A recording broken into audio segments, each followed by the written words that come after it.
How do you build on a game as close to perfection as God of War 2018?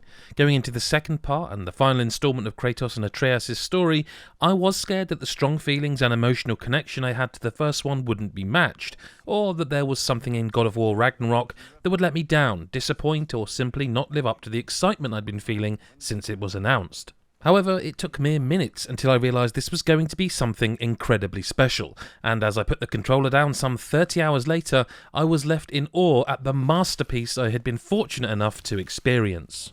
To say God of War Ragnarok is ambitious would be an understatement. From its sprawling world building to its impassioned and powerful story, Santa Monica Studio never takes its foot off the gas, putting every ounce of heart and soul into everything it's created. There are multiple moments that stay with you throughout, and I lost count of the amount of times I cried, laughed, and was left with my mouth wide open. I don't say this lightly, but there's a high chance that this will go down as one of the best PlayStation exclusives, if not the best of all time.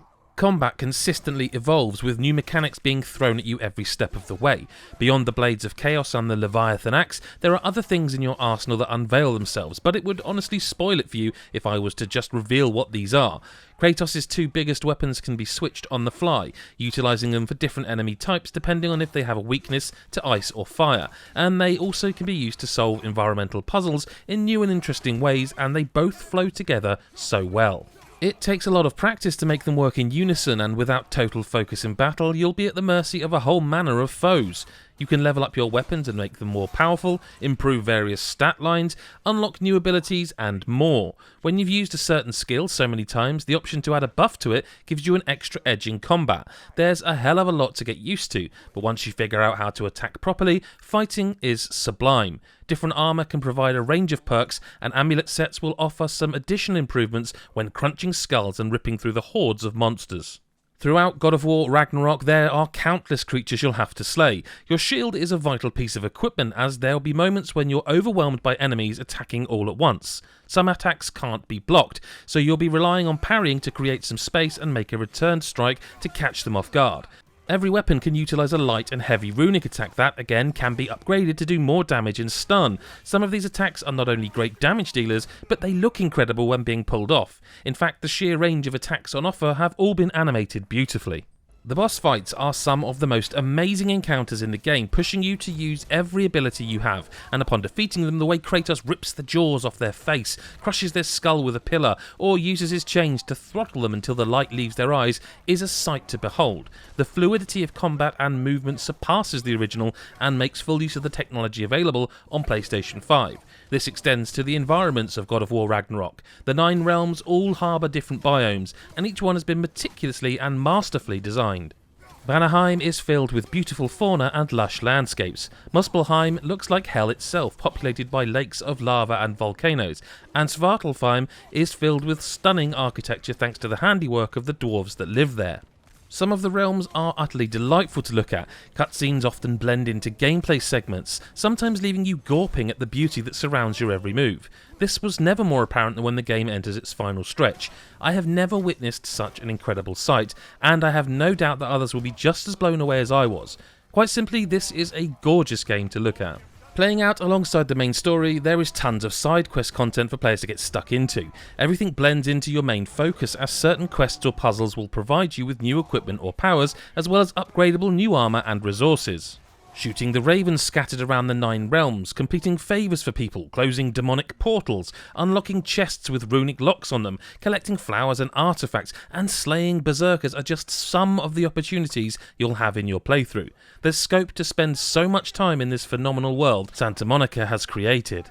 In terms of the story, God of War Ragnarok is filled with some beautiful moments. It is also filled with pain, joy, love, anger, and humour.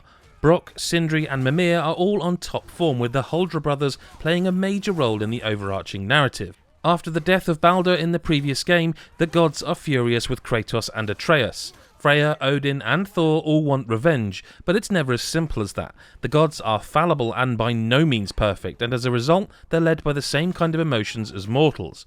These threads of revenge and forgiveness are tied to every story beat, with unexpected friendships being forged and redemption never far away. It is how Kratos and Atreus are entwined with these ideas that make the story so interesting. At the end of God of War, Atreus found out that he was also known as Loki, and this is something that plays a vital role in Ragnarok. The acting from everyone is award-worthy, and proof that the video game medium shouldn't be overlooked. I was so moved by some of the performances, and my own heart broke just as some of the characters dealt with grief, loss and suffering. Some characters are utterly brilliant though. Mimir manages to break tension and provide light humour when needed the most, and his quips never fail to make me smile. I can't stress enough just how epic and special the story is, and I hope others are able to get as much from it as I did.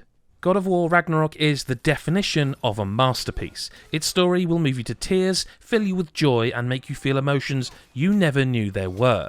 There's so much to do throughout, with combat that consistently evolves and new mechanics added that never feel arbitrary. The 9 realms are designed with care and are some of the most wonderful worlds featured in a video game, even featuring areas that can't be reached until new powers become unlocked later on. The layers in its design and its story will be talked about for years to come, and all those fears of it not reaching the same dizzy heights of the original dissipated shortly after, once again taking control of the finest warrior the PlayStation has ever seen, which is why we're giving it a 10 out of 10. That one's got a sling. Look out!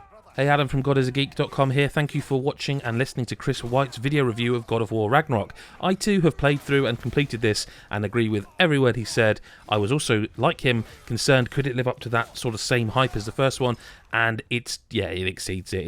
It's just wow, it's some game. If you enjoyed this video, then please subscribe and hit the bell button so you never miss another one. Tell us your hopes for Ragnarok, or what's to come next even.